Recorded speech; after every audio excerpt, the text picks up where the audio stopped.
Well, hello, everyone. Welcome back to Chai with Ping. My name is Ping Robert. Welcome back.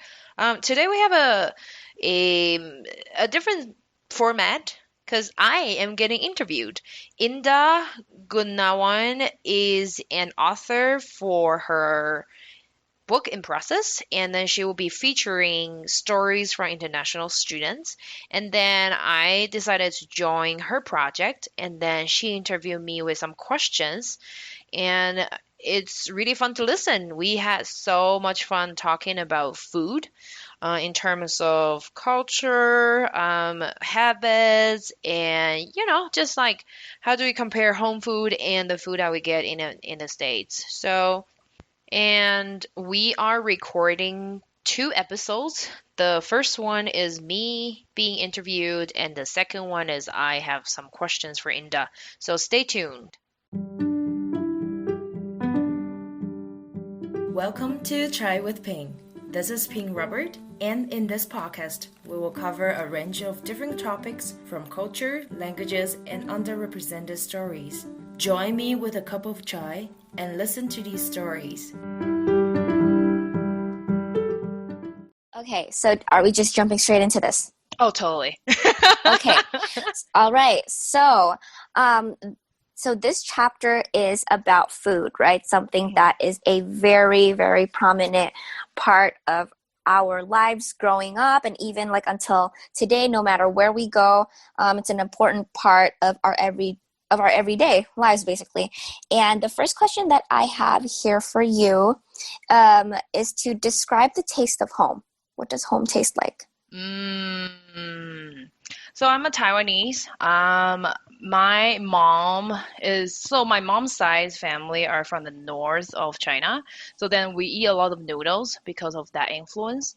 And taste of food, I think, a lot of vegetables. Like in Taiwan, there are a lot of leafy greens and all that. So Mm-hmm. stir fry, vegetables and meat, definitely not steak. Uh, I just realized like the in Taiwan the meats are usually sliced or like chopped into small pieces, like bite sizes. mm-hmm. But yeah, right now I'm in the Colorado, US, so like big chunks of steak or even just a huge chunk of meat. That's really hard Mm-hmm. for me to cook. And Yeah. where in Colorado are you? In Denver. Okay, so you live in Denver. The only part of Colorado I've been is Aspen. And over there, what I've noticed in terms of like the diet, it's very, I don't want to say bland, but no offense, but it is kind of bland. And like the most flavor I got was they have really good chili over there, though. I'm like Mm, very surprised. yeah. That was Yeah. like the thing that I ordered all the time. And then everything else there was like, it's very clean. Like, that's the good part of it, right? And that's Yeah. what I notice about food in America in general. So it's very clean and very healthy, simple, but not the most flavorful. I know. Yeah, like in Yeah. Taiwan, we use a lot of spices or Yeah. sauces, and it's like different. So the same leafy greens can be into maybe 10 types of stir fries, and they all taste different. Mm-hmm. And yeah, and I will say like the Taiwanese food is blend, like I think it's less saltier and healthier than the traditional Chinese food. But I Mm-hmm. just like it. So I always remember during lunchtime we would have like those 便当, the bento style Mm-hmm. buffet. So then I'll just take my bowl and then grab whatever I want to eat, and Mm-hmm. it's just easy and convenient. Mm-hmm. Yeah. So I really miss that comfort. Mm. And so how often do you now find yourself missing home food? Is that a regular feeling for you? And how hard is it for you to get home food where you're at right now? Oh, I miss home food very regularly. I think because I still cook at home, so that's one of the convenience that being, in a house with a kitchen. So I can cook my own food. I can still cook like soupy noodles and have my own pickles or sauce and hot pot and all. Um, I don't think it's very easy to get Taiwanese food over here. There is one restaurant that they cook very similarly to Taiwanese food because it's run by a Taiwanese family. However, it's Mhm. like further away, and it's just like we need to make a special trip to drive there and to get it. And I'm still a Mhm. student, so I don't really have that privilege to pay a lot of money for food. But usually Yeah. eating out, that means like at least $20. And I Mhm. don't make $20 an hour, and all my Yeah. income is still going into my tuition. So it's just like it is a privilege to eat out. So we probably Mhm. eat out once in 1 or 2 weeks. But also right now the pandemic, we don't really eat out that much anymore. Oh yeah. Yeah, Yeah. but like cooking, Definitely not a good time right now. cooking every day is really drives me crazy. So I try to batch cook, but still, Mhm. I get bored of the same food and all. Yeah. Yeah. Yeah, no, I feel that. Um, and so when you first moved to America, which when did you first move to America? But when you did, how difficult was it for you to adjust to your new diet? Mm. So we moved, me and my husband, we moved here in Mm-hmm. Colorado in 2017, Mm-hmm. the fall season. Mm-hmm. I don't think it was super hard to get accustomed to the local diet because we have our own kitchen. But I think the transportation and also the supermarket style is kind of hard for us to get the exact food we're trying to get. So, for example, the first example I gave, it's like it's really hard to get sliced meats for hot Mm-hmm. pot. But like I love hot pot and it's pretty healthy. For Yeah. me, it's like I don't even have to have rice or noodles. I can just have meat and veggies. So then Yeah. that can call it a meal. But like I cannot find that kind of thing in the local supermarkets. I have to take a special trip to the Asian supermarket. And it's not that cheap either. The sliced Mm-hmm. meat, especially for hot pot or for stir fry, it's Mm-hmm. like $15 a box, and then there Yeah. are maybe like 30 slices. So then it's kind of like a treat. So usually maybe at the end of the quarter or when we have special occasions, then some friends or family will gather up and then we chip in and we'll have like a hot pot party. So Mm-hmm. then we'll have Mm-hmm. dinner together. And that has Oh. been really hard for me to adjust to. In Taiwan, I can just walk across the street and to get the food that I can easily make or I can just easily eat. But here it's Mm-hmm. like I need to think about, how do I get to the supermarket? The nearest one is Mm-hmm. like 20 minutes of walk, and Mm-hmm. once I get there, I can't really take all the grocery back home by walking. So that was pretty hard for us when we didn't have the car. But right now we have a car, so it has been a lot easier. But even though Mm-hmm. it's just like, piling up your schedule and then I need to find time to go to an Asian supermarket, and that Mm-hmm. will usually take like 2, 3 hours, the Mm-hmm. whole thing. So then I felt like it was I don't know. I'm just struggling because I don't have that much time to do shopping. I still need to work and study. So Yeah. it's just like I can only probably do that when I am like off the midterm or when I'm on a break, that kind of thing. So Mm-hmm. yeah, but if I can get the ingredients, I can easily cook, but I just miss the convenience. It's like so easy to get the food that I want to eat. Um, Mm-hmm. and a lot of things are Yeah. not available here. Yeah. It's like I That's don't know also if true. you know one street food called Lu Wei in Taiwan. So it's Mm-hmm. it's like it's a little bit like hot pot style, but like the broth is with the spices, and then we can Yeah. kind of order whatever from that vendor, and then they'll cook it for us, and then put it in a container, and then we can just eat it. Mm-hmm. So for example, I really like the soybean products, like different kinds of tofu, doupi, or Mm-hmm. doubao. It's like whatever Yeah. whatever Yeah. that is. The soya products is really good, but I can't really find it here. And even if I find it, it's super expensive. Like one little pack is like $4, Mm-hmm. and that's just like two little doubao in there. So I'm like, Mm-hmm. what? I can eat two doubao in a meal, and then it's $4 already. And also those Yeah. thicker kind of seaweed. I don't know if the listeners will know that. It's like it's so easy because Taiwan is an oceanic island. A lot of Yeah. seafood items or seaweed is easily available, but here in Mm-hmm. Colorado is just it's seafood is never the first choice, and it's Yeah. more expensive. Hmm. Yeah, it's harder to get in states like Colorado where it's Yeah. not a coast state. Yeah, and it's Yeah, mostly it's frozen. yeah, that too. Yeah. Yeah. Um, as far as long as everything else in Colorado when it's winter. Oh yeah. Well, like the milk or the beef products are a lot cheaper than in Taiwan because like beef Mm-hmm. is usually imported in Taiwan, so that's a huge difference. It's like I can Yeah. have a lot more beef. Mm-hmm. Um, Is it for a but little cheaper? it's a little cheaper and milk, like dairy products are a lot Mm-hmm. cheaper than in Taiwan. I don't know why. Maybe it's like mass production or something like that. Huh, that's interesting. Yeah. Well, a lot of milk in Asia, I feel like, maybe with the exception of countries like India that have like their own um, milk sources Yeah. domestically, I Yeah. feel like because even milk here in Indonesia is also very expensive, and I've noticed that in America it's super, super cheap. Yeah. And then Also, it the lasts longer. variety. Yeah. Yeah, yeah. But also like the variety of milk. We don't just have milk. We have almond milk. We have soy Hmm. milk. We have cashew milk, and it's like That's right. also readily available on the supermarket. Over here, it's more of like a niche kind of thing, and it takes Yes. a little more effort to find. Yeah, yeah, same in Taiwan. I feel so. It's so Mm-hmm. easy to get rice milk here in the supermarket as a substitute for the regular milk, but like Mm-hmm. I've never really seen that kind of milk in Taiwan. Yeah. Yeah. It's definitely a very all these varieties and like alternatives to basic basic food products like milk or egg or meat, like that's a very westernized thing now that I feel Mm, like the East has not caught up with.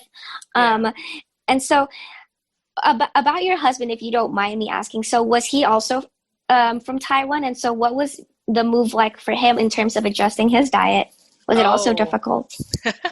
Louis is from India, northern India. So we met in Mm-hmm. India, and he went to Taiwan first for 2 years for his studies, Mm-hmm. and then we decided to come here to States for my studies.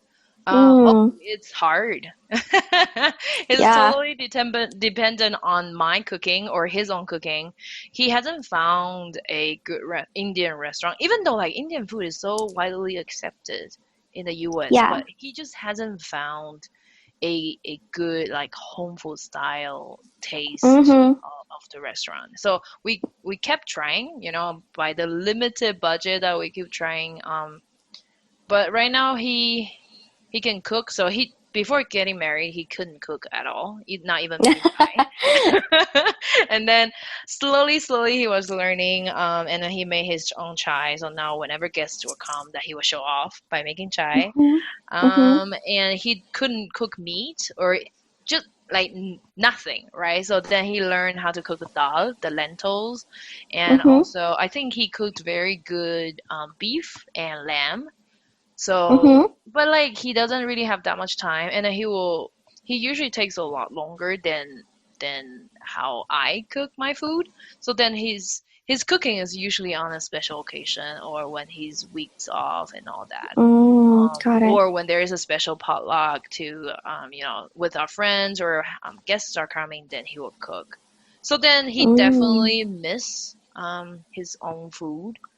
Mm-hmm. And Indian food actually takes a lot longer to cook, even for me. I'm a fast Yes. cooker. Yeah, it's like I also need to have enough time to cook it, but like it doesn't always suit my schedule. Mm-hmm. So right now I'm on break, so I cook a lot more Indian food for him, just because I know when I see him eating it, I can see the joy. And Mm-hmm. that's the joy that you don't see from American food that he's eating. He's like, Oh, yeah, the burger, yeah, absolutely. it's good. The fries, fried chicken, that's good. I like chicken, it's good. But it's like when there's masala chicken, and he's like, Yes. oh yeah, It hits differently. It yes, hits differently. There's like definitely. this joy that you get from eating home food or That's just right. like more flavorful, more soulful food that you can find that it's easy to find here in Asia that you just don't find Yeah, in Western countries like America. You just yeah. don't. I know. And so even like I got those Singaporean laksa packets from Taiwan and different kind of curry pastes or like Mm, Thai curry pastes, something I can find here. Or I just find different variety of curries for him to try. So something it's easier for me to whip up instead of cooking from the scratch. And I think mm-hmm. he kind of compromised that as well. And well, I'll have to say, like, our lifestyle also changed a lot after we moved here. It's not necessarily about the US context, but it's also Mm-hmm. like I'm working and studying. So Yeah. then I have to compact my time. So usually in his household, his mom is a full-time mom, so she cooks every meal. But for Mm-hmm. me, I cook every 3 days.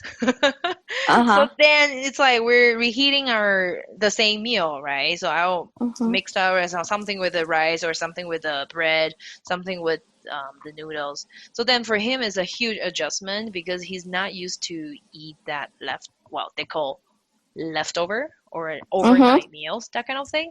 He's Mm-hmm. always having fresh food or Yeah. meals in front of him. So he has been adjusting a lot. I feel more than I did.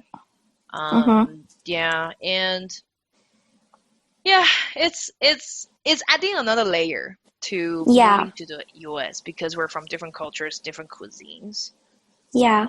Yeah, Like both of you together already from two completely different cuisine palettes to right. like two totally different cultures, and then added on top of the fact that the both of you moved Yeah, to a to the third foreign country. country, yeah, Yes. to a third country that is foreign to you guys. So it's like Yeah. layers upon layers of just like, the feeling of like, oh, this is kind of foreign. Yeah. Oh, I can tell you a story about Mm-hmm. Lewis's like journey. So after he moved here, he didn't bring any masala from India, but I already Uh-huh. asked him because we went back to India before coming here. So I Yeah. reminded him to bring some more masala because I know it's not gonna be that easy for us to find the masalas and also, just to get them because we don't have that much money. And then Mm-hmm. after arriving here, he realized how much he misses his food, and then we some occasionally go to Indian stores, and then he checked the Mm-hmm. prices and he checked the manufacturer dates. Some of the stores will kind of erase that expiry dates. And then so for him, it's like, Oh. oh, these are tricky business people. They're just trying to trick us to buy those old masalas. And then so after 18 months, he finally Mm-hmm. went back home. So he Mm-hmm. got a whole suitcase of different masalas. I do think, because it's only two of us in the family, I do think that masala can last for 2 years. Honestly, in this case, like living abroad so far away from home Yeah, food, yeah, more is better. More I is better. And know. that's the thing. I always tell every international student, like, guys, before you Yeah, leave home, pack home food that's right. however much you can in that Yeah, fucking suitcase. Like, I just know. do not leave home without bringing something. Like for me and a lot of other Indonesian students Yeah, that want to go abroad yeah. to study, when we come back and we're about to leave, we never, never, never leave without Indomie. Oh, and then it's a lot cheaper there, right? Oh, so much cheaper. And we Yeah, have a much wider variety of the flavors of Indomie. Because in yeah. America, the ones that I find are just the original The mee flavored one, which is goreng. fine. Yeah, no, Yeah, yeah, the mee goreng. yeah, Yeah, and that's totally fine. And maybe like one more, the Soto flavor, but I can't remember. I always just get the original one. yeah. Um, 'Cause I don't want to mess with anything else if it's from the US. But even so, the original Indomie flavor from there versus the one from here in Yeah, Indonesia yeah, is so, so, so different. yeah. Mm, It's because yeah, they I don't can. have MSG. Yeah. Oh, oh, I didn't know that they make it differently. It tastes different. If you Okay. eat, if you prepare two bowls, one of the Indomie from America and the other Yeah, one from Indonesia, um, the flavor is not entirely different, yeah. But you but can you taste the you can difference. taste it. Yeah, Ah, there's definitely a okay. I difference. just got a whole box of that chicken soupy noodle version because I couldn't find a mee goreng. Oh, okay. You got the soup version. That one's Yeah, also really good. yeah. I usually go with the fried noodles though, because those ones just hit so different. I Especially know, but I couldn't find it. I think they sold out. Yeah, actually, I'm so surprised. It sells out so much when I try to buy it on Amazon, and even Yeah, like when I go to Asian supermarkets, like they're always yeah, sold out. And that's yeah, like kind of now in more recent years, like maybe in the last 1 or 2 years, that's yeah, kind of what to a lot of Asians, for the most part, that's yeah. kind of what Indonesia is associated with, because I've met Asians in America and I tell them Mm. I'm from Indonesia, and their instant reaction would be, "Oh, Indomie." Indomie! Yes, Yes, yeah. yes. Yeah, I will say that because my brother and I were both here. We Hmm. love Indomie a lot, and Mm. it tastes different, definitely different from the instant noodle from Taiwan, but it's also a great addition. Like when we have like the cravings for some noodles or something, some Hmm. late night snacks, that's Yeah. really easy to whip up. So It's super, super easy. Yeah. yeah, And it kind of yeah. fills you up too. So, Yes, and then we'll add like some sausages or some eggs or some uh-huh. veggies or cilantro, and just make it more flavorful and all that. So yes, I would definitely bring some instant Mm, noodle from Taiwan as well, different brands and all that. But because the restriction that I we cannot bring the things with meats in there, yeah. so that limits a lot of instant noodle that I can bring. Yeah. So I can bring like vegetarian instant noodles or some vegetarian sauces that I can put on noodles or rice. Hmm. And I just get like plain noodles because it's a lot cheaper. It's like fraction of what we're paying here. Yeah. Yeah. That's the thing about food in America. And a lot of the people that I interview for this chapter in my book, they all say the exact same thing. Yeah. Eating in America, never mind the fact that it's hard to just find what we want. When we do find what we want, it's Mm. so expensive. And a lot of the times, Yeah. we're just a bunch of broke college students. We don't have the budget to Yes. be eating out and Yeah. spending $20 to $30 every night. Yeah. So that's And an so added it extra layer. a lot of times when I come back here with like two full suitcases of food and snacks and all that, like one of Hmm. the biggest concern is would it overweight? Yeah, or Yeah. would it get by TSA? Yeah, I know. And then it's like, what if like they find out like there's like too much liquid in that, or is it some material is not I didn't find out while there's meat and all that. Are they gonna take away from me? So I will literally, if they do that, I will literally cry in the airport. For what happened with me, what happened with me was 2 years ago when I came back from Indonesia to LA.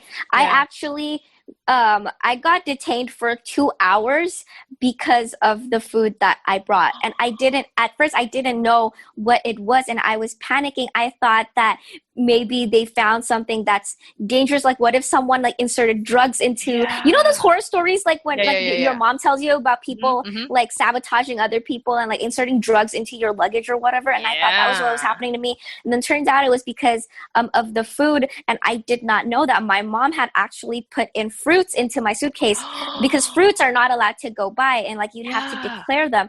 I didn't know that my mom did that. And so that kind of got me in trouble. And so I was like, okay, I explained that, okay, I didn't know those were in there because my mom put them. In Yeah. retrospect, like these are just fruits. They're nothing dangerous.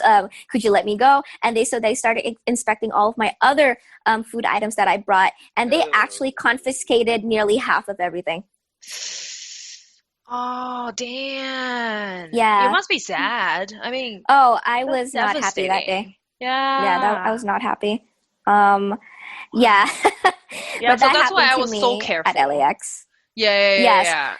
A lot of people, they always talk about these tactics like, oh, hide it in this pouch, or hide it in like this bag, and like slip it underneath this Yeah, when you're bringing food from abroad. Like there are ways to kind of get through yeah. TSA. Unfortunately, I did not that day. So.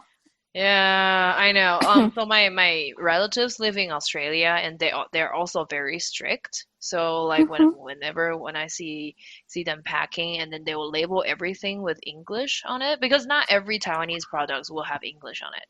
But like, Yeah. I think all those custom officials, they're just trying to understand what it is. So then I also kind of learn from them. It's like I label everything, and then I turn out like make sure that the label is showing, and Yeah. if it's only in Chinese, then I'll put it in English. And actually, in the US, we can take seafood products. Do you Oh, know that? I did not. So I took some I don't know if you tried those kind of seafood sauce. You Like can yeah, it's oyster like sauce? that's one kind, and also like XO sauce, that's what we Oh call yeah. it. Yeah. Yeah, but I So never there packed could those be with me. yeah, little fish or little shrimps in there, so that those kind of seafood sauce. And then there's no problem with that. Oh, okay. Yeah. I did not know that. Not that I would really bring seafood from Indonesia. That's not like my go-to. I want to bring item from home, but Yeah. that is good information. Yeah. Not Well, we gonna can lie. bring beef or pork, right? So then I just went for seafood. Yeah. Yeah. Yeah. Yeah. Um, and so the next question that I have here for you, it's actually I feel like the most fun question on my list. Mhm. And so because in my book, I'm planning to showcase three traditional dishes from every cuisine of all of my participants, because Yeah. all my participants, they come from everywhere around the world. I want to showcase their cultural cuisine. And so the Yeah. question here for you is to name three traditional dishes from your culture that you think are at the forefront of your cuisine. As in, if people are going to be thinking about Taiwanese food, these are the three dishes that they should be looking at. Boba tea. Oh, yeah. And I was going to say drinks count too. Yeah. Yes, actually, bubble tea is Taiwanese, and a lot of people do not know that, Yeah. surprisingly. Yeah. So we're proud to be Taiwanese and I love it. So Uh-huh. it will be a treat. So for example, at the end of the quarter, I will go out and get some boba tea. It's getting more and more in Denver, but before, so 2 years, almost 3 years ago when we came, it was only one shop. And Uh-huh. that was also like pretty, well, for me, because we didn't have a car, so it was hard to get. So then only for celebration occasions that we can get boba tea. But right now it's getting more and more, and the car is there, so it's a lot of convenient. And right now it's Uh-huh. like what is so famous is like the what do you call, like it's a foam cream cheese foam on top of green tea, that Yeah, kind of yeah. thing. Uh-huh. That That is is very trending right now. so good. That has Mm-hmm. been, I don't know, in Taiwan for at least 10 years. When I was in college, it was there already. Really? Oh my Yeah. gosh. But I'm We're so so happy behind. I'm so happy that they introduced it here, and then I think it's making a hit. I mean, even my husband Louis liked it. So, Uh-huh. yeah. Yeah. Um, Popcorn chicken, have you tried the Taiwanese style? yes, of course. Yes. I love popcorn chicken. My It's so God. good. Yeah. I personally like lu wei, so I'm just gonna say lu wei. Lu wei is like braised food. Mm-hmm. Um, it's so hard to explain, but it's Yeah, just it's a hard to lot of explain to bread. people who, like the listeners who are maybe not familiar with the dish, but Yeah. um, yeah, it's kind of, yeah, that's It's how I would just describe it. It's a braised dish. I don't know how else to so really just describe just it. think of a hot pot that you can choose anything to put in a hot pot, and that will happen to the whey as well. But the broth is different. Usually there is like different kinds of spices, and some vendors will put Chinese medicine. So it's like it's a Ugh. really fragrant. Well, the Chinese medicine in a good way. Okay. Okay, So not it's not really in a fragrant. It's not okay. like the bitter kind. No, no, no, no. All But right. it's just like a lot of spices, and then it's rich and it smells so good. Mm. I Ah, was gonna ask about the bubble tea. So does yeah. bubble tea in America hit different than in Taiwan? Mm, the ones I have been trying here in Denver is very close, Mm-hmm. close to the Taiwan. Well, because some of the shops are they're like the franchise from Taiwan. So the whole Yes. recipe or even the equipment or whatever powder or drink they're using is the same. So I felt that was really similar. Um, well, what I will say is the failure rate of cooking like good cooked, how do you say that? Well cooked boba. The tapioca balls. Yeah, the boba usually, so it's like a lot of times that when I have it here, they're not really well cooked. Mm, So yeah, that's what I'm saying. Yeah, I've been to bubble tea stores that their tapioca balls are a little bit undercooked. And I feel like for a lot of Westerners that are not too familiar with how they should feel or Yeah. taste in the mouth, Yeah. like they, it gets away with the Western consumers, but Yeah. definitely not the Asian ones. So Definitely. Yeah. And sometimes it's like overcooked. Then that's when the time that I suspect maybe they're using overnight boba. That's Right? interesting because Because yeah, I suspect they use overnight boba when it's funny enough when it's when it gets undercooked. chewier. Well, no, when it's like kind of Oh, hard, like when it's kind of yes. hard in the middle. Yes, yes, yes. Yeah, Yeah, that could also happen. Yeah. Now you're saying that. Yeah, that makes sense. so that's when I Mm, suspect they use overnight yeah. tapioca balls. Oh my gosh, we could like have an entire like the topic of bubble tea could be its own entire like episode. Conversation.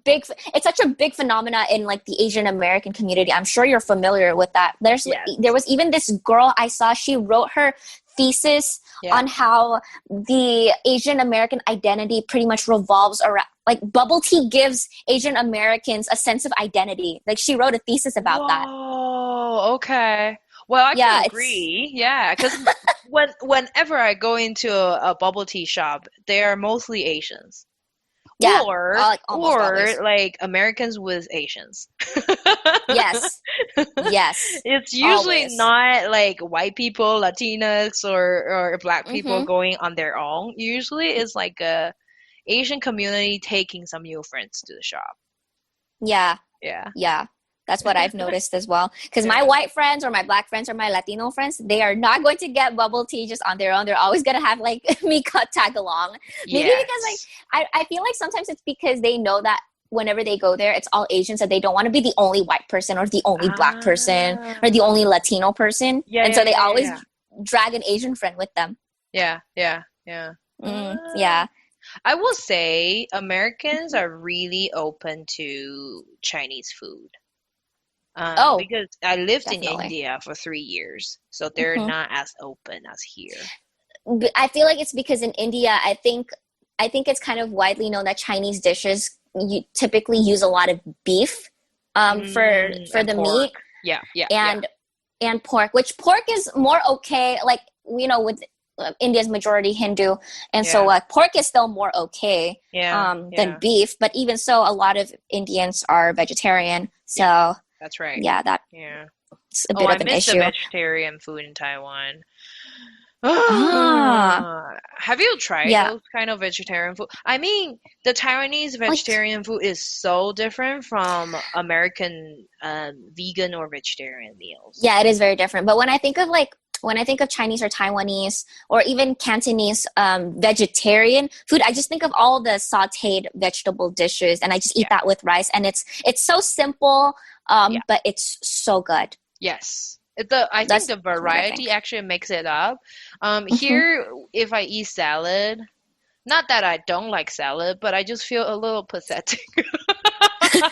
Especially in the winter, after a bowl of salad, I will be like, can I Hmm. have a like a bowl of hot soup or something warm? I usually yeah, I think some people told me that it's like an Asian stomach thing.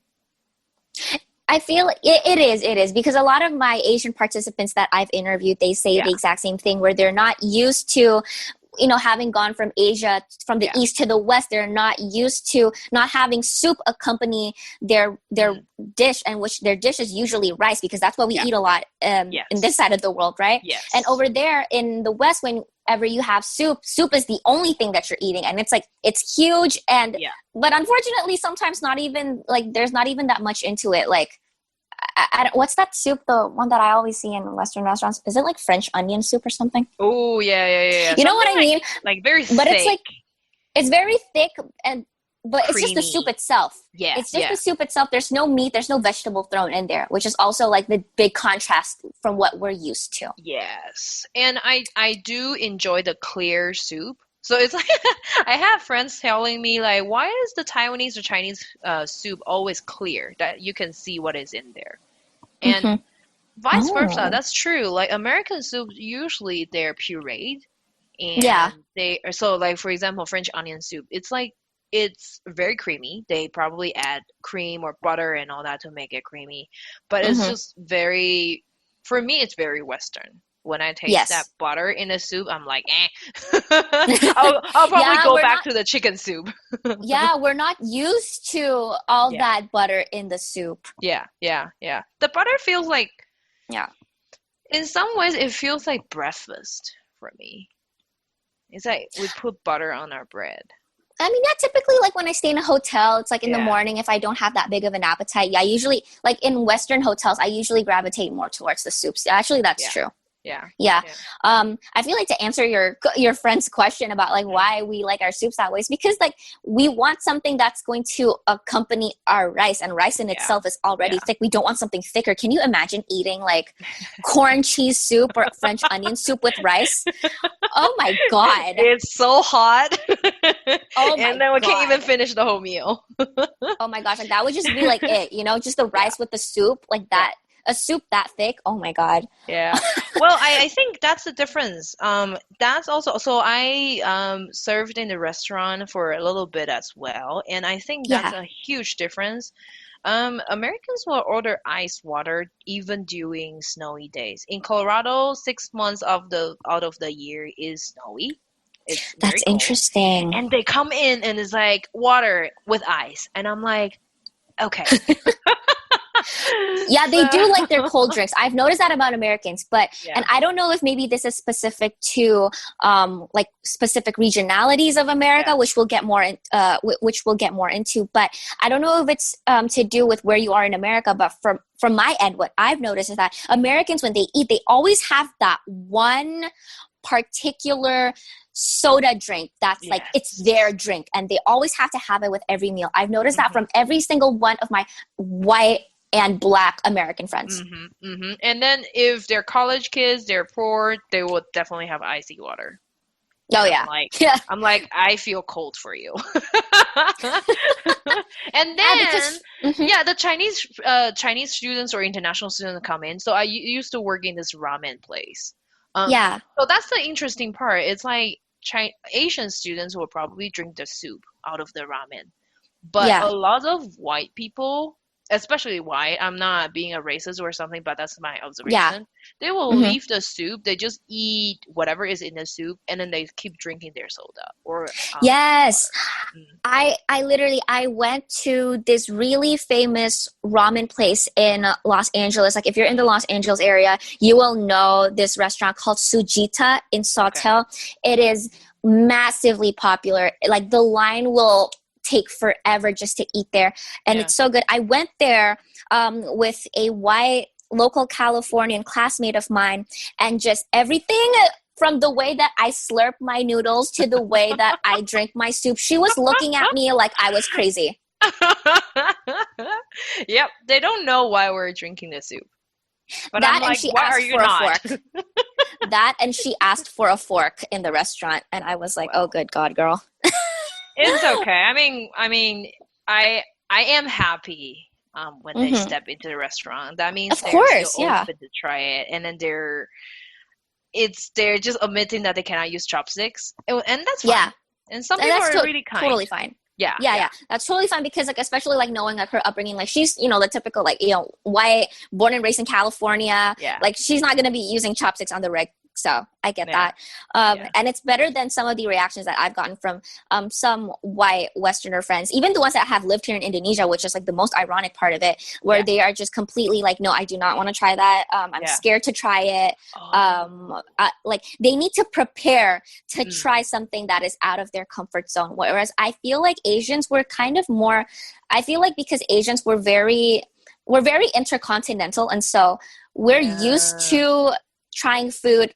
Like even here in Indonesia, a lot of people are used to trying new Japanese food or new Oh, Chinese food, new totally. Indian food. You know what I Yeah, mean? yeah. And so we don't have to mentally prepare ourselves. But I've noticed that from especially my white friends. And Mm, again, I'm not saying that, and me too, I'm not saying that to be racist or whatever, but mm, that's just an honest observation from having yeah, lived in a white majority country. yeah, yeah. I think For us, because we're already international students, and then I don't know, maybe it's the colonial. So I listened to your podcast, and you were saying that like Anglo countries own that. I think it's also from a colonialism. Yeah.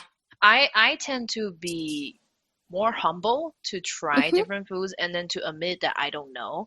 However, Mm-hmm. if you're from a mainstream country, you don't have Yeah. to adjust yourself. And for international students, we're out of the comfort zone most of the time. So Oh yeah. so we kind of just Yeah. we need to learn that. Even though I don't like using fork or spoon or knife, I Mm-hmm. like my chopsticks, but it's just like I guess I have a attitude of changing more of myself to fit it into Yeah. the bigger context. Mm-hmm. But I guess it's not always the case for a lot of people here. Yeah, no, definitely not. And that's a lot of that in itself is such a huge topic to unpack, like the whole colonialist mentality, Hmm. both from the ends of those of us who were colonized versus the Yeah. ones who were the colonizers. Yes. So there's just a lot to unpack there. But Yeah. so for my next few questions, it's focusing more on food in the United States. And Sure. so where in the United States have you lived in? Have you only just been in Denver, Colorado all this time, or have you moved somewhere else? I was born in the States, but like we Okay. moved back when I was 2.5. So I was actually born in LA. But I have Oh. no memory. Mm-hmm. But so we have been travel, around the US, some different states, but to Mm-hmm. really live in a state, Colorado is the first. Got it. Denver, Colorado, right? That's right. Mm. And so, what differences have you observed about the food in the US compared to food back home in Taiwan? And you can either approach this question through, like, specifically Denver Hmm. versus I. I don't know where in Taiwan you're at. Are you from Taipei? I'm from Kaohsiung, the south. Okay, Yeah. but yeah, you can either just compare it regional, like region to region, or you can compare it nationwide. Mm, okay. Well, hmm. Well, from my eat out experience, usually it's Hmm. fast food. Yeah, So just in like, the States. yeah. Yeah. It's like the cheaper, the unhealthier.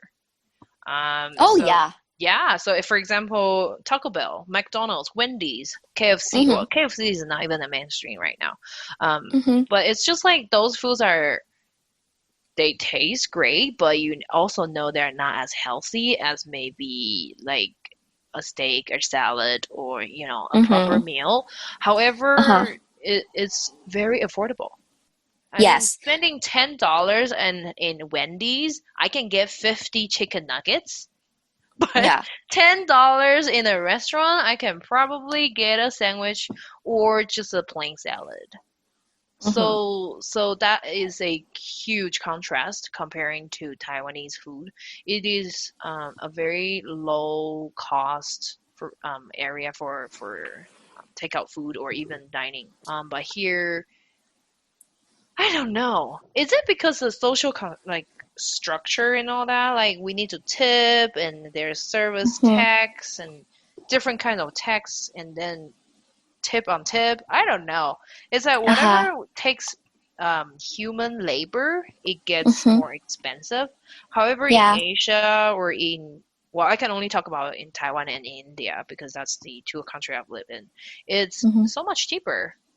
Yeah. Um, it's like we don't need to think about adding up like tax or tip on top of our food. And Yeah. also, it's just like, I don't know. It's so much more expensive and not really eat out friendly. Yeah. Um, but from saying that, I'm not saying Taiwanese food when we are eating out is a lot of health, like a lot healthier. I'm not Hmm. saying that. It's just like the culture that eating out is not as unhealthy as in here. Because like a Yeah. lot of students will get a slice of pizza or even a huge pizza from Costco and maybe for like Yeah. $5 and then eat it for 2 days or so. But it's Because I was like, just. Mhm. yeah, it's not that healthy. Yeah, because I was just gonna say, even when you do eat out in Taiwan, Yeah. the variety of what you can get when you go outside and eat is so much more diverse compared to what you can get in America, especially like given a single like if you have the same budget in America and in Mm, Taiwan, the variety that you can get in Taiwan is so much more diverse compared to what you can totally. get in America. Definitely. Yes, I agree. Hmm. Yes, And yeah. so, in your opinion, what do you think is American cuisine? So, like, what dishes remind you of America, and what dishes best represents American cuisine, in your opinion? Well, coming from Taiwan, I only know, McDonald's and KFC, Pizza Hut, Domino's, and making maybe Dunkin' Donuts from time to time, or salads. Mm-hmm. Um, Yeah. that's pretty much for me. But after coming here, I think a lot of um, I don't know if it's Mexican food or Central or South American food. Taco It's Bell, Del Taco, that kind of thing. That's kind of more Tex-Mex, Yeah, and no one is going to say, "Oh, I want Mexican food," and say, "Let's go to Taco Bell, let's go to Chipotle." Like no one yeah, is going to say yeah, that. yeah. But it's more Tex-Mex. It's Oh, Americanized Mexican food. yeah. Um, Funny enough, fun fact: I've never had Taco Bell. What? It Yeah, is not too bad. I have never. No, I believe you. I believe you. All of my friends tell me whenever I get drunk, they're like, you should have a Taco Bell. And I just, for some reason, I never do. Even though I lived pretty nearby a Taco Bell, like kind of next to campus, there was one.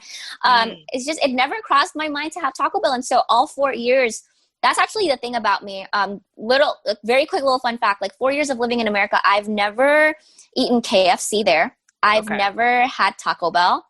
Um, I've never had Jack in the Box, I believe.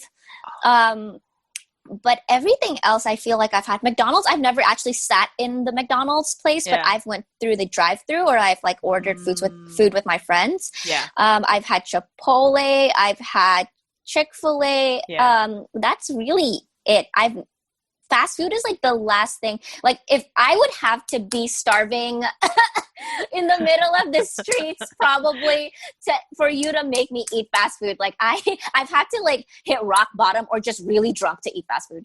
Then what do you usually eat? Oh no, I usually in the States, I Yeah. was actually very good about as soon as I moved into my own apartment and I was Yeah. like not living in the dorm. Because when I Yeah. was living in the dorm, that was a completely different experience of eating. But once I had my own kitchen space, and luckily enough, I come from a background where I'm very privileged. Like I can afford groceries that I want or to be able to eat out wherever I want. But I Yeah. typically don't eat out a lot of times because I also have to be conscious. I don't want to put that extra financial burden on my mother. And Mm, so yeah. I cook a lot at home, actually. And what do you usually cook? Oh, I usually cook. Actually, it's kind of the best way for me to describe it is sort of, it's Oriental. It's Asian, but it's not like entirely Asian. But that's because of the ingredients that I Are cannot get in the available. States. Yeah, especially I lived in Los Angeles. There are like little like districts within Los Angeles City itself. So I lived in this neighborhood called Playa Vista, Okay. which is right next to my university, and it's a white majority neighborhood. It's like usually like up like middle upper class like white families live there. Yeah. The market right next to me was Whole Foods, so you can already imagine the kind What? of right, so you can already imagine the kind of ingredients that I had access to. Like I can't really, if I want to make Asian food, it's not going to be entirely Asian, and so I have to make Yeah. compromises here and there. Yeah. I make a lot of fried rice, which to a lot of my friends Nice. apparently it's weird that I eat so Yeah. much rice, but that's just what it is. And it's I cook a easy lot to of whip fried rice. up. It's Yeah. so easy. Yeah, no, And it's then so you can easy. put But then veggies again, and meats in there. Yeah. And yeah, then change but then again, flavor. like usually it's the sauce, right? So if I Mm. want to make Chinese fried rice versus if I want to make Indonesian fried rice, and they're two totally different Mm. things, but they Yes. kind of require different ingredients, Yeah. especially Indonesian fried rice. Mm. You have to use the special sauce, and like sometimes I'll Yes. run out and I Yeah. can't get it. I have to use ketchup. Ooh, okay, it's not that bad No, though. it's not. Have you ever It had feels ketchup? it, Have you yeah. ever had ketchup fried rice? It's actually Yes. not bad. It's For me it feels like Japanese. Because in Taiwan we can actually find that kind of fried rice with a like an egg wrap outside of that Yes. fried rice. I know what you mean. Yeah. Yeah, And in yeah. Japan, there's a dish where they use ketchup to fry their rice too. So that's where I got the inspiration from. I mean, Oh, it doesn't hit the same way, obviously, if I'm trying, like, if I come in with the intention of making Indonesian fried rice, but I end yeah. up using ketchup, it's not going to be the same. But will No, it it's fill me not. up? It will. Yeah, yeah, Yeah. yeah. That's what I Mm, usually did back in America. yeah. But yeah, what else, if you have anything else to add on to like what you think is American cuisine, like what dishes remind you of America? A lot of salad. A lot of salad. Actually, Well, hmm I can give you a little background of my yeah. eating out experience. So, hmm like, I already told everyone, it's like I don't eat out very much. And then, so a lot of food I get is from those parties or gatherings on campus. Yeah. So that is another kind of culture. It's like it's easy to bring. It's got potluck style, so people might coming Yes. from a place A to a place B, so they just kind of took a platter of salad or veggie sticks with that creamy thingy or cheese dip and all that. Or hmm like hummus, they'll bring 2 boxes of hummus and then you can just dip your veggie sticks in there. And they'll bring bagels. hmm Bagels with different spread. Yes, they love their And bagels and their spreads. I don't get it. I feel it Yeah. is too intense. It For a it bagel, fills me right? Like, up. yeah. No, like for a fucking bagel. Like how like they're like I don't know, they get very excited with their bagels. I know that about Yes. my American friends, that's for sure. And I guess Yeah. to each their own. Like if in America like they love their bagels, so be Yeah. it. You love your bagels. Where Yeah. we're from, bagels are just like you know.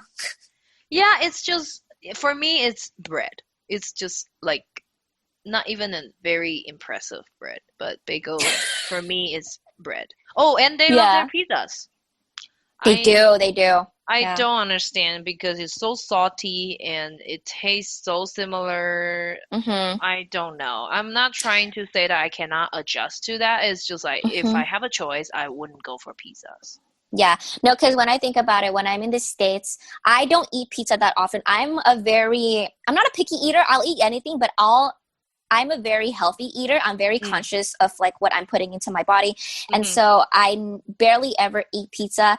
But I do notice like, especially, and like what you said about the whole college Setting. cuisine, Yeah, right? yeah, Yeah. yeah. Like when you're in college, it's a lot of pizza. Like a lot of these events, like when they have free food, pizza. Yes, My friends, when yes, they throw a party, pizza. My friends, when yes. they eat just like, like when I ask them like, oh, what'd you have for dinner tonight? Oh, just pizza. What did you have for lunch today? Oh, just pizza. Like Yeah. they eat pizza so much. And it's not Hmm. that we don't have pizza where we're from in Taiwan. Of course we Yeah, have like Pizza Hut, like yeah, you have Pizza Hut or whatever. And here yeah. we have it too.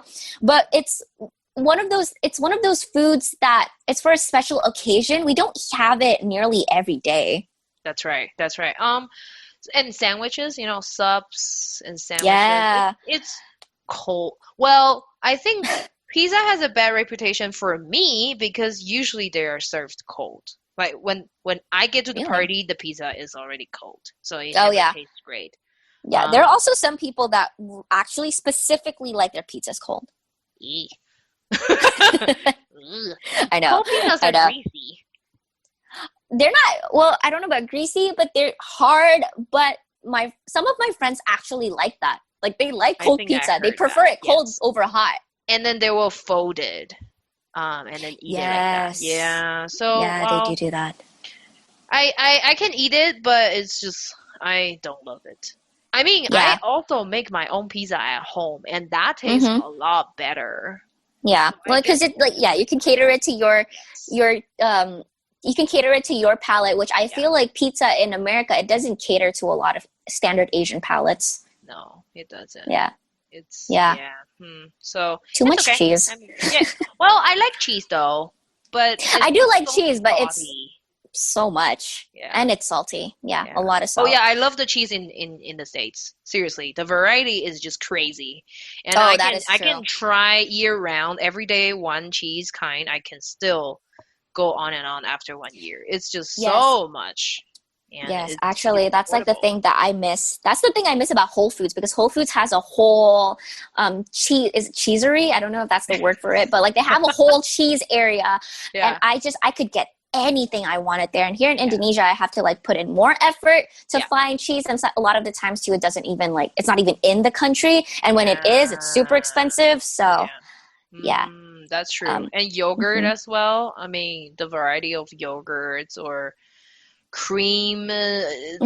Yeah. Well, it also has to do with the industry, I guess. The farming industry, dairy industry is a lot more here than in Taiwan. So, Totally. yeah, we probably get 3 kinds of yogurt in a supermarket, but here, 30 kinds. Oh yeah, no, especially like, and then go to a place like LA, it's like infinite. Yeah, and it's so interesting though because I felt like American food industry is going to 2 streams. One is like super unhealthy but super tasty. Yeah. It's like, all the fat, the pastries, and sweet, the sugar. I don't know how much sugar they put in, but according to my husband, he worked in King Super. That's one of the local supermarkets. He worked in the bakery for a month, and then, before he found a real job. Then, yeah, he said that, the donuts, they have to put a glazing on. Yes, yes. Like It's those just Krispy so Kreme, yes. you know those Krispy Kreme glazed donut? Oh yeah. Yeah. That is And like we can even see it. standard. Yes. Yes. No, but that is like the standard donut. Like, and it's such a, and maybe it differs like where your college is, like region wise, but my college, oh my gosh, every fundraiser is the Krispy Kreme glazed donut. It is, and every time I look at it, like sometimes I look at so much of it that even like I don't even eat it, and like maybe I'll eat one, but like I'll get sick of it. Like it's so much. Agreed. And some donuts have different colors. I mean, or cookies will have different colors. For me, it's just like it's a little bit too artificial or unhealthy. Yeah, like just give me your regular schmegular cookies, like chocolate chip cookies, like that's all I want. Yeah. So the sugar intake is crazy here. The sugar intake in America is obscene. It's so much. But like, can you imagine being like a 4-year-old, 5-year-old, or a 6-year-old, and like those like that age range of kids, like they love their sugar, and like, can you imagine like just growing up in America like at that age? I would have been so happy and also very hyper.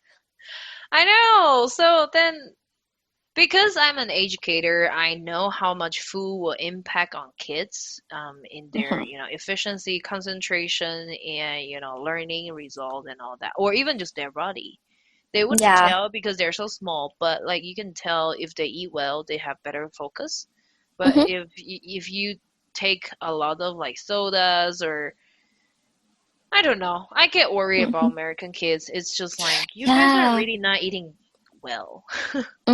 Because I've definitely, my friends in America, their younger siblings that are maybe not like 2 or like 3-year-olds, but like definitely the youngest I've seen. I have a friend who has not a younger sibling, but a niece that is 6 or 7 years old by now. Yeah, she should be like 6 or 7 years old. And the way I've seen how she eats, and it's a lot of junk food, and they let her drink fizzy drinks like Coca-Cola, Pepsi, which to me is so insane because I remember as a kid, and I feel like that is one thing. Actually, not a lot of. Actually, none of my interviewees have mentioned that in past interviews. But now that I'm thinking about it, when I was younger, my mom did not let me have soda. Same at my house. Yeah, we couldn't have snacks and all that. So maybe on the weekend we'll get one snack. But like the other, so maybe a package of snacks, and then we'll have one, and then the rest of the 11 ones is like stored in a very tall cabinet that we cannot reach. But oh my gosh, I'm literally just realizing that right now, because when I think of all like little kids, like even like when I go out in restaurants and I like see them eat or drink, they sometimes drink Coca-Cola or Pepsi or some other fizzy drink. Yeah. And I'm only now realizing how bizarre that is. My mom, I feel like she didn't let me have fizzy drinks up until I was like 9 years old. Oh, okay. Yeah. We So I did probably not waited have, longer. yeah. So yeah, I had to wait so long in order to Yeah. be able to break my soda virginity. Like, Yeah. yeah, so long. But in retrospect, I feel like I'm glad that she did that, definitely, because also a lot of the kids in America, Mm, and I'm not saying this to be mean, but there a mm. lot of them are definitely more on the overweight side. Mm-hmm. Mm-hmm. The ones that And I've seen, at and I least. don't know if you have observed, I don't know about Whole Foods, so I don't, it's a fancy place. I don't usually go there. But it's Super like fancy. so here in locally the supermarket is called King Supers. So in King Supers there will be a whole aisle of candies and chips. Yes, Whole Foods is like that too, but with Yeah. Whole Foods, it's a bit of a twist. Um, Whole Foods is a bit Like of a a twist where healthier like brand. it's no, it's the healthier brand, but also like when you look at it, it's like, is it really healthier? Like, I feel like it's just one of those like marketing gimmicks Very where it's like, possible. Yeah. it's like it paints the image of like, oh, this being healthier because it contains like, I don't know, like maybe it's like gluten free or maybe it's made out of like chickpeas or something like, like, but the sugar content or the salt content, like, is it really healthy? Like, I don't know. But I No, just stick to my definitely like not. actual, like when I go to Whole Foods, I Yeah. literally like per the name of this, like the market, I stick to Whole Foods. Like I go there for the fruits, amazing. The vegetables, amazing, Yes. and then if And I think they have fresher Mhm. meats too. uh, yeah, they actually do. Yeah, yeah. So Yeah. I usually just skip those aisles because I know that would be so tempted. However, it's like a lot of candies I cannot. I don't know. It's like I don't know. Then I feel so Asian now. It's like looking at the kids taking candies for Halloween. You know, we've been giving out candy for 2 years now. Mm-hmm. The candies that we're getting is just so fattening. Basic. So basic and sugar so high and so fattening. So even like Mm-hmm. Reese's or Snickers, they're Mm-hmm. still like eat just the fat is so high and the sugar is so high. And then they would Yeah. just grab a whole bunch in their little basket, and I Mm-hmm. just get concerned because it's like I don't really want you guys to eat all that Yeah. candy. It's not gonna No, be I good for feel that. you. I feel that. When I think Yeah. of candies in America, just because what Asian candies are like. It is so widely different. And that's the kind of candies that I'm used to eating growing up, right? So when I moved Mm, to America and it's like candies, usually it's like what, a Snicker bar, a Twix mhm, bar, and it's like mm. they're all kind of like the same variety, like they're not even like different varieties, like they're kind of like the same variants of each other. You know what I mean? Like only like Yeah. like Snickers and Twix are not entirely that different, It's and then like it's chocolate and it's nuts and caramel, yeah, yeah. basically. Yeah. Basically that's what candies are like in Yeah. America. So that's probably like one thing. Like I do not like candies in America, so I always hoard Asian candies. Yeah. So what But is your favorite? oh my gosh, oh my gosh, I see they're even like within like the realm of like Asian candies, like even there are like basic Asian treats like Yeah. haichu. I feel like you can't go wrong with haichu. Come on, Oh, right? totally. It's good. And It's also, good. do you know this candy called Puchao? What is that? But okay, funny enough, like the name, like it sounds Chinese, right? But it's a Japanese Yeah. candy. It's called Puchao. And then how does it taste like? It tastes like, okay, they have like, it's like a gummy, like taffy kind of candy, and they have different flavors. My favorite one's the cola one. Oh my God, so good. You need to send me a picture of that. That I is will, so I cool. will. Maybe I know what it is, but You've I probably probably seen it, don't but know the you've just never name. had it. Yeah, Yeah, yeah, you've yeah, yeah, yeah. you've probably seen it.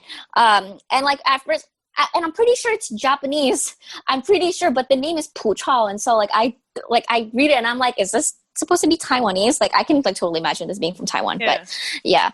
yeah. My next question though, is there anything about American food culture that you have always found interesting or like it's fascinating and different from what you're used to? When I say food culture, I'm talking more about like the eating style or the eating culture, the diet culture, the dining table mannerisms, all of that. The table setting is so different. In a, Really? traditional Chinese setting is a round table and everyone share that, share dishes, Uh-huh. right? And everyone pick whatever they want to eat from the Hmm. little lazy Susan, like huge lazy Susan in the middle of the table. Yep. Here She goes is round and like, round. yeah, here you don't I don't know. I mean, at least when I go out with my American classmates, we don't share. No, there's no sharing. Yeah. You get your own set, Everyone I get my own set. That's it. everyone that I've interviewed for this chapter, a lot of people have mentioned that how the eating style in Western countries, and it's not just in, you think that that's just in America because obviously, like, we've only lived in America, right? But Yeah. I interview people that have lived in the UK, Canada, Australia, New Zealand, and it is a Oh, very much a Western thing. That is like what all of them share together. The eating approach is very individualistic. They don't like to yeah, share food. They like to yeah. order their own dish. And I taught in an after school program for some time. I realized that they from the very beginning as their kids, when they bring their own food, they're not allowed to share because the allergies are too much. Oh yeah. So yeah, so parents will tell the kids not to share their food because they don't know if their classmates are allergic to anything that they bring. And teachers Hmm. will make sure because it's a liability thing. Teachers will be making sure that you're not sharing any food to any of your friends because you don't know if you'll get them Mm. into trouble.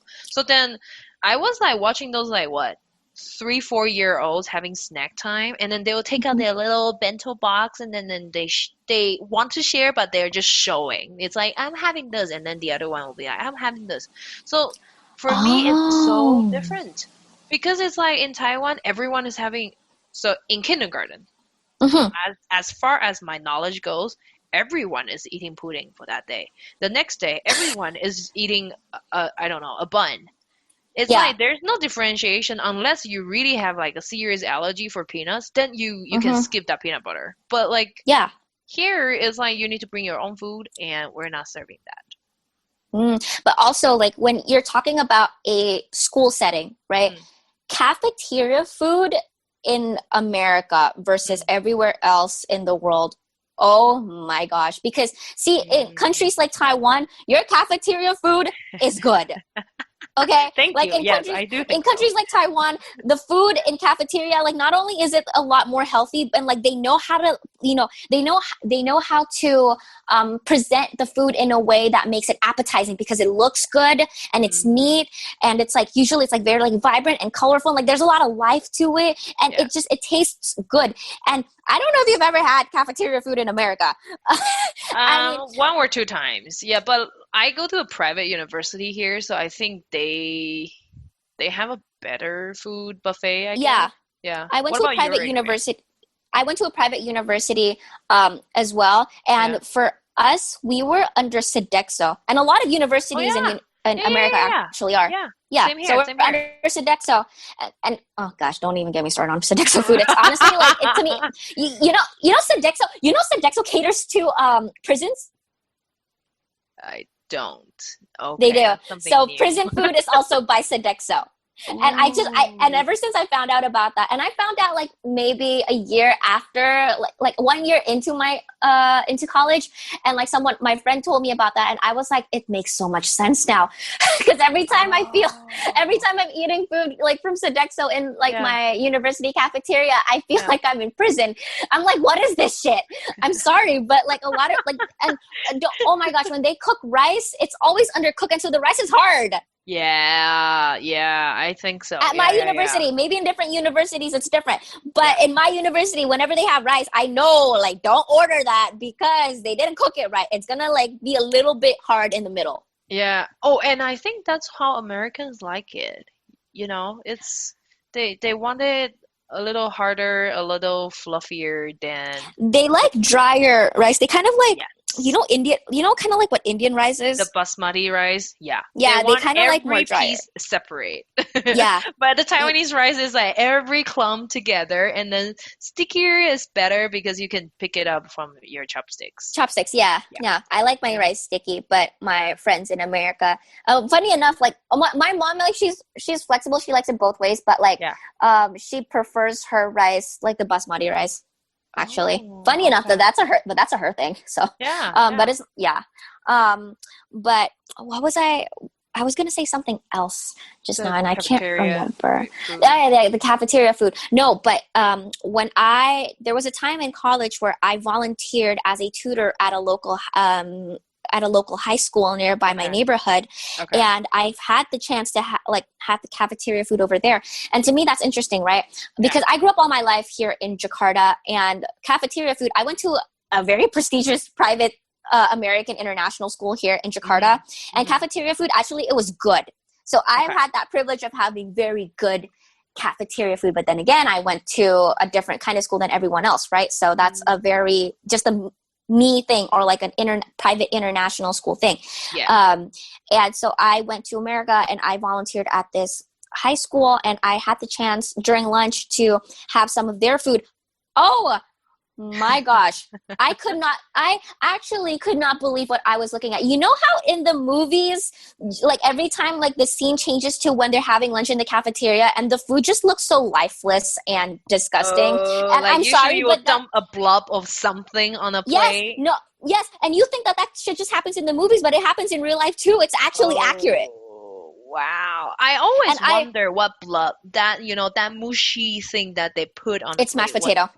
But like there will be colors. Sometimes it's green and creamy, like the cream and It's something green. mashed potato, and sometimes they mix in peas, I think. Mm, I okay. think. I don't know. But Yeah. that glob you see on TV, that's supposed to be mashed potato. It don't look like mashed potato to me, but no, and just I went in there and with the intention to order and get something. I ended Yeah. up not, because mostly I saw it and I was just, it's kind of like getting turned off by your food. It's like, nah, Mm, I'm gonna just, I ended up postmating food, yeah.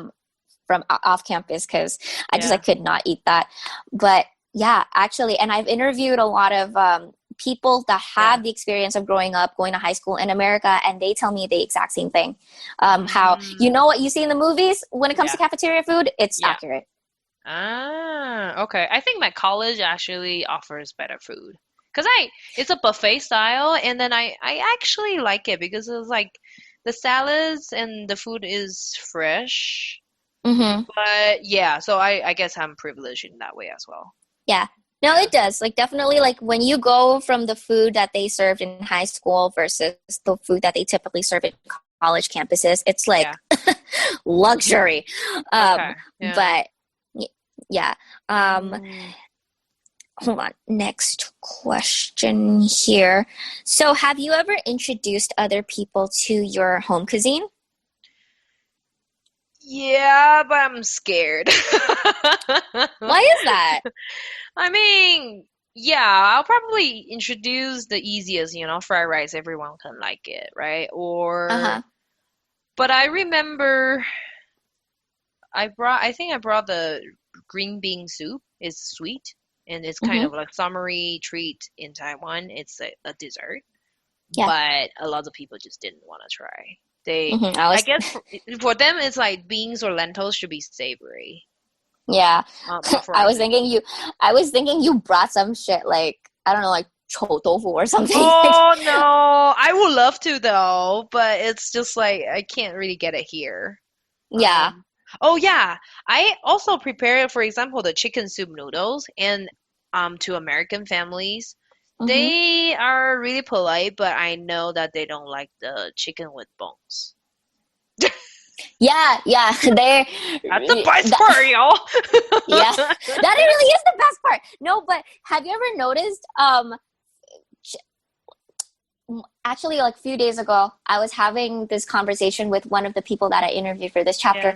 Yeah, In yeah. America, meat is never served as the whole animal or even with the bone, or That's rarely right. with the bone on, right? Hmm. As in, Hmm. a lot of the time, the meat is already cut up, or maybe Yeah. you'll have the bone, like, chicken wings, like they have bones in it, sure. But like, Yes. But you can't really that's tell if different. it's an animal. Yes, yeah.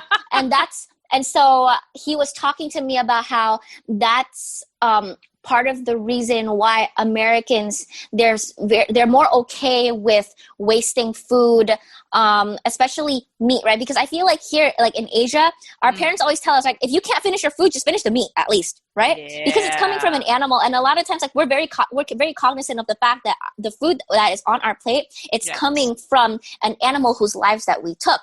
And in America, they don't have that experience of seeing the whole fish or the whole chicken. Here in Asia, that's completely normal, and that's something I've noticed when.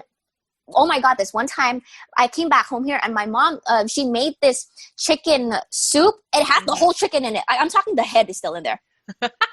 Like the head, the feet, the wings, everything, like the whole chicken was in there. Like it was honestly, not gonna lie, even like me looking at it, I was like kind of daunting. I was like, oh, okay. But to me, that's fine because it's not like I'm kind of used to it, right? I don't have it often, but I'm used to it. And I sent a picture to my American friends back in the States and they were like blowing up my phone like, what the fuck is that? Like they have just never seen anything like that. It's a feast. And so honestly though, like, there's a party going on. Yes, this is how we grub in this side of the world. But that's one thing I've noticed. They're very not like people in America, they don't like to be able to see that it comes from an animal. And I'm not sure if it's like some people are not comfortable eating it with hands as well. Like because meat is with the bones, even it's tender or great flavor and all that. I guess a lot of people don't really want to show that side of them eating. Which I mean, chicken wings though, like I mean, okay, when you think about it, when it comes to eating with hands, there is like a standard of what is acceptable to be eaten with your hands and what is not, and it's very Western biased because why is it okay to eat burgers and chicken wings with your hands, but when I want to eat my rice with my hands, it's wrong. Because I have done that actually. I heard it from your episode that it's your culture to eat it with hands, right? I didn't know. In Indonesia we eat rice with our hands. We not all the time. It kind of Indonesia is very diverse, and so like even within Indonesian cuisine there are sub cuisines because we have subcultures, and so some sub cuisines they're more appropriate to eat with your hands, just because that's like the way to do it. But other cuisines like maybe not, and so we don't do it. Like compared to Indians eat with their hands a lot more often than we do, but we both do it anyway, and we eat rice, right? Like that's like the common thing that both Indians and Indonesians do. And so like in my podcast episode I talked about how I went to an Indonesian restaurant and I was eating this rice dish and I was eating it with my hands and like there was this table that was just staring at me. Well, like that links to my experience of not taking out my food for lunch because I felt that it smells too strong. I mean, in a good way because I love my food, and then I put whatever satay sauce in there, like the seafood sauce, but like after reheating it in the microwave and when I open it, I realized it's too strong. But I was going into a Bible study, then I'm like, let me just put it back to my backpack and I'll eat it later because I don't feel so ashamed of my own culture and food, but I felt that impact is a lot more than just bringing a sandwich and eat it there. Because also it's just like you're not in the mood to be attracting attention, not in that way. That's right. Because there was this one winter break where my mom, and this was in college, like my mom, she came to the States, and you know how moms, like they're always preparing food for you, right? In Asia it's so normal to have those lunch boxes like from home, right? So like at your home, because that's the thing, like I noticed like people in the West, they don't do that. They don't bring food from home. They don't have those lunch boxes that we growing up, we always have that, right? Like Tupperware kind of stuff. And so my mom packed me you know that, right? And so she made some she made some at home, and like for me to pack and like take it to go, like because it was like finals week and like she knew I wasn't going to be eating that much, and so like she definitely like she made sure that I was getting food from home. And I was in the library and I ate it, and oh my god, the stairs, like it wasn't even that it smelled bad, because I know like because I feel like, and it's not like steaming hot, and so the smell is not like diffusing like that much, you know what I mean? Like it was like the temperature has cooled down, and so it wasn't that it smelled, it was that people saw that I was eating with a lunch box, and like I had my own. Oh my gosh, you know how in Asian culture we have our own like chopstick set with like the fork and like the no, not fork, sorry, like spoon and chopstick, right? That we have like our own little set, and like they saw that I was eating with that, and they just kind of looked at me, and I was like, okay, maybe I shouldn't have done this in the library. Yeah, I think that's like when I feel vulnerable in that way is like, okay, and I don't know, maybe I should be more confident in that just to show like, yeah, I fit into the Mm-hmm. stereotype of, having good food in the library and eat that and then Yeah. probably like meat with bones and I'll eat with my hands. But I just didn't want to, show that side of myself to the whole white population. Yeah. Yeah. Yeah. Yeah, I was not comfortable in that way. I talked about it with a lot of my Asian, like the international student, like the Asian ones. I've talked about that experience with them too, and like it's very like a lot of the Chinese students, they share the same sentiment where it's like they would like to be able to bring their own like like because we all have our own chopstick and spoon sets, and like we have like Tupperware in our dorm or in our apartment, and like we'd like to be able to just cook whatever we want and like eat it, but like there are things that are okay to eat in the library and things that are not. Like it's okay to eat a sandwich or a salad or like I don't know, or but even I've seen pizza is fine. Yeah, but I've seen people eat pizzas and chicken wings and all of that, but it's like if I come to the library with my own Tupperware filled with braised with like braised pork and rice, like everyone stares at me, so I'm like, okay, sure. I guess the smell is also very foreign. It doesn't smell like a salad. It doesn't smell like something that they would eat every day, so they can definitely smell it. It's like, oh, Chinese food. So, yes, but it's like but I hate it actually. Like in the library, like some people would bring pizza and chicken wings, and food just smells stronger when it's hot because the smell is diffusing a lot more. And so like like fresh box of pizza or like fresh box of chicken wings, and like it just the whole library smells like chicken wings then. Yeah. Okay, maybe not the whole library, that's like too much, but like just like that one, just like within a certain vicinity of like the person eating the chicken wings, like it would just smell like chicken wings. And like come on, like see, that's the thing that I'm convinced, like it's sometimes like they say, oh, it's the smell, but it's like it's not really the smell. Like if you're bothered by the smell, you'd be bothered by chicken wings smelling like chicken wings smell in the library too, but it's not, yeah so it's a mystery. Yeah. And so my next question here is, so do you think that there are any misconceptions or stereotypes surrounding Taiwanese cuisine or just of how Taiwanese people eat? And usually, like in America, they clump Taiwanese and Chinese people together. So they will say like, "Do you guys really eat everything?" It didn't happen to me, but I know that some of my friends, like kids, will ask them like, "Do you guys really eat?" So, especially the pandemic started. Why do you guys eat bats? And I'm like, well, I'm happy that it didn't happen to me, but it's just like that's the. I don't know how to defend Chinese people for that because I think it's an outlier. It doesn't mean that every Chinese will eat that. And then I think the mass majority wouldn't eat bats or wouldn't eat cats or dogs. But it's just some people, like the minority, eat that, and then some people make it as a news.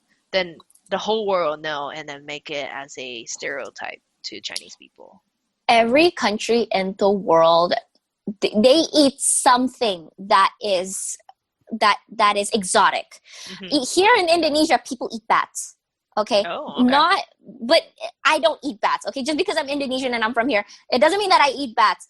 I'm saying, but it is something that there are some people here that eat it. Yeah. In Korea, in Busan specifically, there are people that eat dogs. That doesn't mean all of Korea, South Korea eats dogs. And that doesn't mean that all people in Busan eat dogs. Yeah. Even in China, it's like that, right? Because only like there was this one province in China that eats dogs.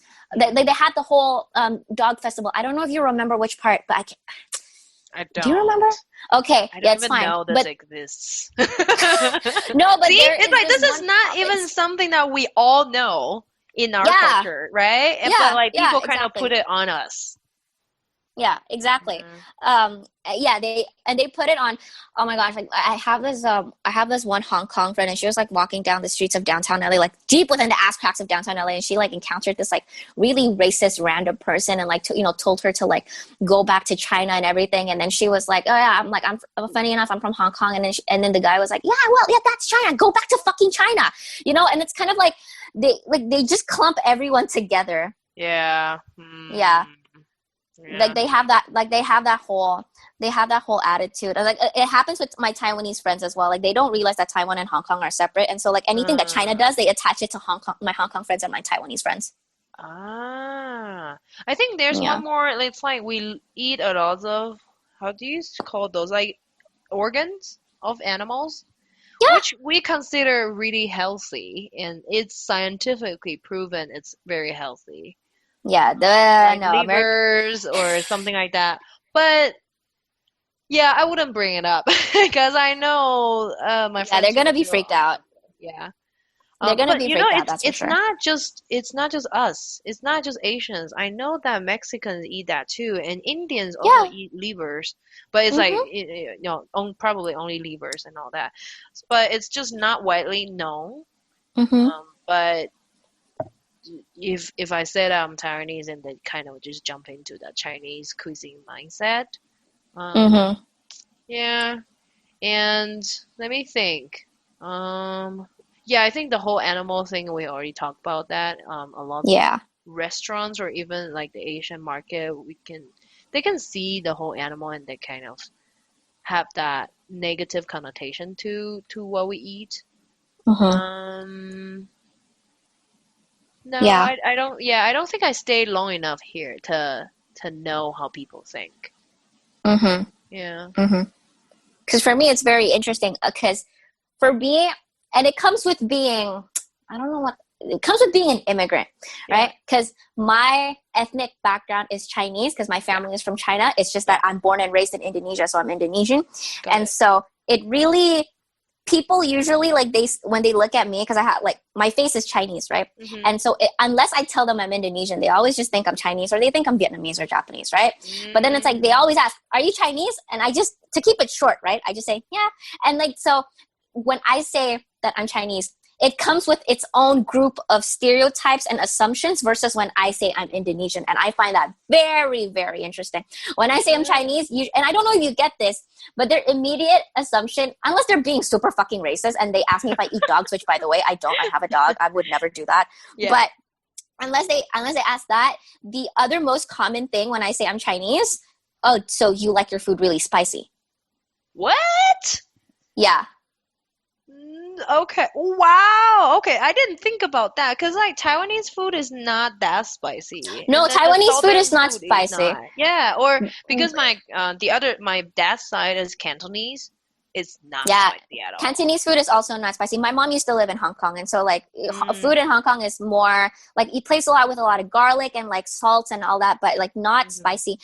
Because I feel like and I don't know where they get that, because even like the most popular parts of China, it's like what you Mm. think of Shanghai, you think of Beijing. Beijing, like they do not like their food spicy, I feel. No. No. Right, because it's all Definitely the way in the not. north, and Shanghai Yeah. maybe, but not that much. I feel like they kind of get it from Sichuan. Yeah. Yeah. I don't know. Yeah. Well, I think of spicy food as Sichuan, and that's it. Or Yeah, maybe but the even then, Northeast. Sichuan is one province in China. Like, not Yeah. all Chinese people are like that. So, Yeah. yeah, Hmm. it's like they just immediately, like, in terms of my food, okay, like Yeah. of course if I tell them I'm Chinese, they assume a lot of other things. But in terms of just the food, that's like their thing is to think that, oh, you really like to eat spicy food, huh? And it's like, I mean, I do. But actually, I do, not because I'm Chinese. Like, I like spicy food from my upbringing here in Indonesia, actually. Yeah. Wait, so what Yeah. is the stereotype that they bring up when you respond saying that you're an Indonesian? Well, usually it's what's that? What's Indonesia? Where is Indonesia? Lord, What? yeah, because they don't know where Indonesia is, and like that's what we were talking about a little earlier, right? It's like Yeah. Indonesia is such a big country, but not a lot of people know where it is, or even like heck what it is sometimes, right? They don't know if it's like a city. They don't know if it's a city or a country. Like this one What? person, I remember this one person I told this one person I'm from Indonesia, and so they thought it was a city, and so I was like, oh, Indonesia, so which country is that in? I was like, huh? That is the country. I'm like, oh Oh my God. no. No, and so a lot of the times it's either because they don't know where or what Indonesia is. They Yeah. don't have any of that misconceptions and stereotypes already formed. The ones that are already familiar, though, it Ah. usually is actually yeah, spicy. Like that's Yeah. the assumption. It's like, oh, you like to eat spicy food. Um, That's so that interesting. I feel like that's it. I feel like that's it. Like from the Indonesian side, like that's all Yeah. I've ever heard. But also that's also what I've heard from the Chinese side. It's like, oh, you really like your food spicy, huh? But it's like, well, think about like Chinese food that you get in America. Like not a lot of it is spicy. So it's like, why do you think that? Yeah. Well, the common stereotype that Lewis gets from India, like from people Curry. outside of, yeah, curry and it's spicy. Yeah. Yeah. So, that's interesting. Yeah. And that's also the like I feel like spicy is like the common stereotype that everybody from the West has from like of the world outside of the Western world. Because even Yeah. for Latinos, they Uh, always like all of my Colombian friends, my Peruvian, Bolivian, like yeah. they always say like, oh, you like to eat spicy food. And that is the thing, like it pisses all of them off because that is a stereotype that has been built from Mexicans, as in like because Yes. whenever Americans think of Latinos, they think of Mexicans, and Mexicans love Yeah. spicy food. Yeah, That's true yeah, for yeah. Mexicans. Like if you're Mexican, you will love spicy. But if you're Yeah. from Ecuador, if you're from freaking Colombia, Peru. yeah, if you're No, from they don't. Cuba, no, Yeah. no, they Yeah. don't.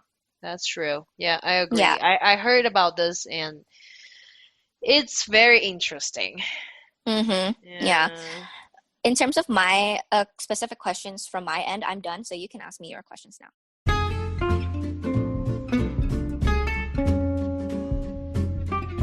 Thanks for listening to Chai with Ping. Let us hear your voices and stories. Please share this episode, like and follow us on Instagram at Chai with Ping. You can also email us at chaiwithping@gmail.com. Till next time.